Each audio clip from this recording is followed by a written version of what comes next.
क्या आपके पास भी एक ऐसा आइडिया है जो आप मार्केट में लॉन्च करना तो चाहते हैं पर करने से डर रहे हैं कि कहीं वो फेल ना हो जाए? तो आपके आइडिया को प्रोडक्ट बनाने से लेकर के मार्केट में लाने तक एक प्रोसेस को फॉलो करना होता है जिसे प्रोडक्ट डेवलपमेंट प्रोसेस कहते हैं। इस वीडियो में हमने 7 ऐसे स्टेप्स बताए हैं जिन्हें फॉलो करके आप एक न्यू प्रोडक्ट डेवलपमेंट कर सकते हैं। इन सब प्रोसेस को हमने इतनी आसान भाषा में बताया है जिन्हें कोई भी फॉलो कर सकता है और ये प्रोसेस आपके ओरिजिनल प्रोडक्ट के आइडिया को मार्केट में लाने में मदद करेगी। चलिए उन 7 स्टेप को एक साथ देख लेते हैं। पहला है आइडिया जनरेशन, दूसरा है मार्केट रिसर्च, तीसरा प्लानिंग, चौथा प्रोटोटाइपिंग, पांचवा सोर्सिंग, छठा कॉस्टिंग और सातवां है कॉमर्शियलाइजेशन। चलिए इन सब स्टेप को एक एक करके बारीकी से जान लेते हैं। पहला है आइडिया जनरेशन। एक आइडिया प्रोडक्ट डेवलपमेंट के लिए पहला और सबसे ज़रूरी फेज होता है। आइडिया जनरेशन एक लंबा प्रोसेस है जहां आपको बार बार इवोल्यूशन करना पड़ता है और रिपीट एनालिसिस करना पड़ता है ताकि एक अच्छे से अच्छा आइडिया बने। आइडिया जनरेशन के समय में आपको बहुत से आइडियाज़ मिलेंगे क्योंकि एक प्रोडक्ट को डेवलपमेंट करने के लिए बहुत से तरीके हो सकते हैं। उसमें से आपको सबसे बेस्ट और पॉसिबल कोई एक आइडिया सेलेक्ट करना होगा। इस एक आइडिया को सिलेक्ट करने के लिए आप अपने टीम के साथ ब्रेनस्टॉर्मिंग भी कर सकते हैं या फिर अपने सारे आइडिया को एक कॉपी में नोट डाउन भी कर सकते हैं। आप उस आइडिया को सबसे कम शब्दों में डिफाइन करने की कोशिश कीजिए। आप आइडिया को कस्टमर के आगे भी पिच कर सकते हैं ताकि उनके पॉइंट ऑफ व्यू भी आपके प्रोडक्ट डेवलपमेंट करने में मदद कर सके। इतना करने के बाद बढ़ते हैं दूसरे स्टेप में। दूसरा है मार्केट रिसर्च। मार्केट रिसर्च करना न्यू प्रोडक्ट डेवलपमेंट के लिए बहुत ही ज़रूरी है। किसी भी प्रोडक्ट को मार्केट में लॉन्च करने के आगे लोगों की नीड, वांट्स और लोगों के डिमांड को पहचानना बहुत ही ज़रूरी होता है। प्रोडक्ट को मार्केट में पोजीशनिंग और टारगेटिंग करने के लिए मार्केट रिसर्च करना आवश्यक है। ज़्यादा से ज़्यादा मार्केट से डाटा कलेक्ट करना थोड़ा मुश्किल तो हो सकता है पर प्रोडक्ट डेवलपमेंट करने में बहुत काम आएगी। इसको हम एक एग्जांपल से समझ लेते हैं कि मान लीजिए अगर आपको ये पता है कि मार्केट के 70% लोग शाम को चाय पीते हैं तो आपको शाम को चाय बेचनी चाहिए जिसके वजह से आपका टाइम भी बचेगा और साथ ही साथ आपका सेल्स भी अच्छा होगा। इसके लिए आप ऑनलाइन रिसर्च, इंटरव्यू और क्वेश्चनरीज जैसे टूल्स की मदद भी ले सकते हैं। मार्केट रिसर्च करते वक्त आपको ये ध्यान रखना होगा कि आप लोगों के बर्निंग प्रॉब्लम्स को समझें, ना कि आप अपने प्रॉब्लम्स को सॉल्व करने के बारे में सोचें जो आपके माइंड में चल रहा है। यहाँ बहुत से लोग मार्केट रिसर्च को नज़रअंदाज कर देते हैं जिसके वजह से उनका प्रोडक्ट मार्केट में फेल हो जाता है।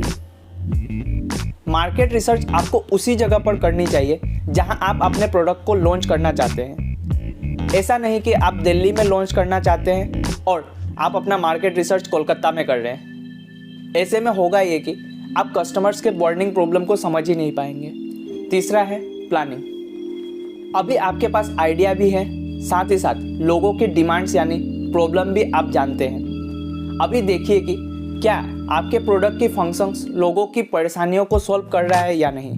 अगर प्रॉब्लम सॉल्व हो रहे हैं तो आगे बढ़िए और अगर नहीं हो पा रहा है तो फिर से अपने प्रोडक्ट को इवैल्यूएट कीजिए और देखिए कि उसमें और क्या आप सुधार कर सकते हैं। जो डाटा आपको मार्केट रिसर्च के समय में मिला है उसका इस्तेमाल कीजिए और एक बेहतर प्रोडक्ट का डिज़ाइन कीजिए। प्लानिंग के समय में आपको प्रोडक्ट का एक स्केच तैयार करना होता है। आप अपने सोचे हुए प्रोडक्ट को विजुअलाइज करके ड्रॉ कीजिए और हर एक कंपोनेंट्स को अच्छे से डिफाइन कीजिए। इससे आपको प्रोडक्ट का रॉ मटेरियल, साइज, एलिमेंट्स के बारे में जानकारी मिलेगी जो कि मैन्युफैक्चरिंग करते वक्त प्रोडक्ट के रॉ मटेरियल परचेस करने में मदद मिलेगी। अगर आपने यहाँ तक हमारे वीडियो को देख लिया है तो हमारे चैनल को सब्सक्राइब भी कर दीजिए और बेल आइकन को दबाकर ऑल पर सेलेक्ट कर लीजिए ताकि ऐसे ही वीडियो हम आप तक पहुँचा सकें। अगर इस वीडियो से आपको कुछ वैल्यू मिली हो तो इस वीडियो को लाइक और शेयर भी कर दीजिए। अब बढ़ते हैं अपने चौथे स्टेज पर। यह है प्रोटोटाइपिंग। प्रोटोटाइपिंग का मतलब है कि आप अपने प्रोडक्ट को एज ए सैंपल तैयार करें और उसको कुछ ही चुनिंदा लोगों को दें। जैसे कि आप किसी 100 कस्टमर को दे सकते हैं और उनके फीडबैक को नोट डाउन कर सकते हैं। दरअसल इस स्टेज में आपको एक्सपेरिमेंट करना होता है अपने प्रोडक्ट को लेकर के। जब तक ये कस्टमर को फिट ना हो जाए तब तक आप अपने प्रोडक्ट को सुधार कर सकते हैं। इसलिए प्रोटोटाइपिंग बहुत ही ज़रूरी है ताकि आप कम से कम पैसा लगाकर ये जान पाए कि प्रोडक्ट का डिज़ाइन या प्रोडक्ट लोगों को अच्छा लग रहा है या नहीं। ऐसे ही 5वां स्टेज है सोर्सिंग।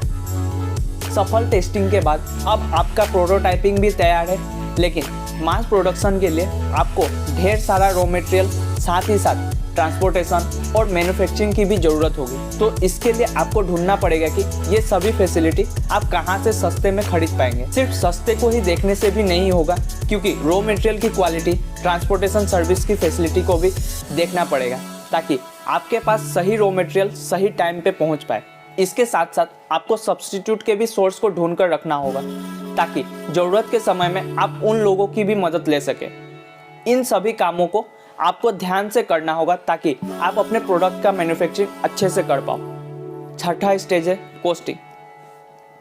जब आपका रिसर्च, प्लानिंग, प्रोटोटाइपिंग और सोर्सिंग कंप्लीट हो जाए तब आपको क्लियरली ये पता चल जाएगा कि अब प्रोडक्ट को बनने में क्या कॉस्ट आने वाला है। अब आपको अपने प्रोडक्ट का कॉस्ट ऑफ गुड्स सोल्ड यानी कोक्स डिटरमाइन करना होगा, जिससे आपको retail price and gross margin का पता चल जाएगा। इस कॉस्ट ऑफ गुड्स सोल्ड को डिटरमाइन करने के लिए आपको सभी कॉस्ट और लगने वाले फीस के बारे में पता होना पड़ेगा, जैसे कि raw material cost, factory setup cost, manufacturing cost और shipping cost etcetera. Final product customer के हाथों तक पहुंचाने से पहले ये सब कॉस्ट को बियर करना पड़ता है, तभी जाकर एक प्रोडक्ट का सही कॉस्ट निकल कर आता है। एक बार जब आपका टोटल कॉस्ट कैलकुलेटेड हो जाए तो आप उसमें रिटेल प्राइस को सब्ट्रैक्ट कर दीजिएगा, तब आपको आपका ग्रोस मार्जिन और प्रॉफिट का पता चल जाएगा।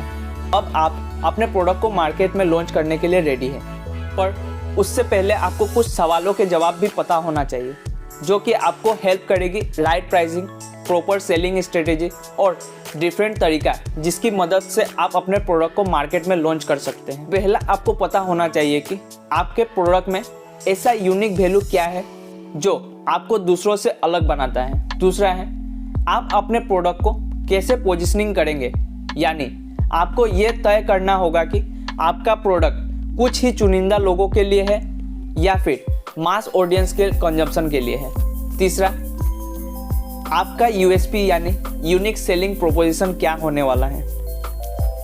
आखिरी ये पता होना चाहिए कि आप अपने प्रोडक्ट को कैसे सेल करेंगे, जैसे कि आपका प्रोडक्ट ऑनलाइन बिकने वाला है या फिर ऑफलाइन बिकने वाला है, ये आपको डिटरमाइन करना होगा। आखिरी स्टेज है कॉमर्शियलाइजेशन। अब आपको अपने प्रोडक्ट को कॉमर्शियलाइज करना होगा। कॉमर्शियलाइजेशन का मतलब कुछ और नहीं, सिंपली अब आपको अपने प्रोडक्ट को मार्केट में लॉन्च करना होगा, और लॉन्च करने के पहले साल ही आपको बहुत मेहनत करना होगा अपने प्रोडक्ट को कस्टमर तक पहुंचाने के लिए। आपको बहुत बड़ा अमाउंट एडवर्टाइजिंग और सेल्स प्रमोशन में खर्चा करना पड़ेगा। कॉमर्शियलाइज करते वक्त कुछ बातों का ध्यान रखना होता है, जैसे कि इंट्रोड्यूसिंग टाइम।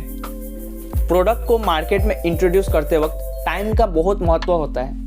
जब एक कंट्री खराब हालत में होता है, यानी कि इन्फ्लेशन का सामना कर रहा होता है, उस समय लोगों का परचेसिंग पावर कम हो जाता है, और अगर आपके प्रोडक्ट का प्राइस ज़्यादा है तब आपको कुछ समय रुककर अपने प्रोडक्ट को मार्केट में लॉन्च करना चाहिए। दूसरा, आपको ये पता होना चाहिए कि इंट्रोड्यूसिंग प्लेस, आप किस प्लेस पे इंट्रोड्यूस कर रहे हैं। इसका मतलब कि आप अपने प्रोडक्ट को कहाँ लॉन्च करेंगे, जैसे कि वो प्लेस कोई सिंगल लोकेशन होगा, कोई रीजन में लॉन्च करेंगे या फिर नेशनल मार्केट में लॉन्च करेंगे, ये आपको पता होना पड़ेगा। आज के वीडियो में इतना ही। वीडियो पसंद आई हो तो लाइक, शेयर एंड सब्सक्राइब जरूर करें। मिलते हैं अगली वीडियो में। जय हिंद।